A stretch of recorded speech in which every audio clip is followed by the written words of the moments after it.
எல்லாமே பெருமானாருடைய அறிவிலிருந்து வருதுன்னு சொன்ன பார்த்தீங்களா. ஆக மருத்துவனும் பெருமானார்லேருந்து தான், மருந்தும் பெருமானார்லேருந்து தான். அது பெருமானாருடைய உமிழ் நீராக இப்படி வச்சோடனே இப்போ பசக்க என்ன இப்போ பரிக்க உடனே நல்லா ஆயிடுச்சுல்ல, கண்ணில் வச்சாங்க பார்த்தீங்களா.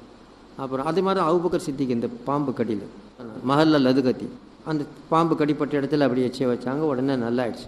அதனால தான் என்ன இப்படியெல்லாம் வியாதி வருது, யார்கிட்ட போய் சொல்லுது, எந்த டாக்டர்கிட்ட போனாலும் நடக்க பயப்படாது, தைரியமாக. யாமையருமுன்னீமா பிஹுப்பிஹிகும் முகீமா வலௌ தகுனு சகீமா லதைஹி புருவுஸ்ஸகாமி.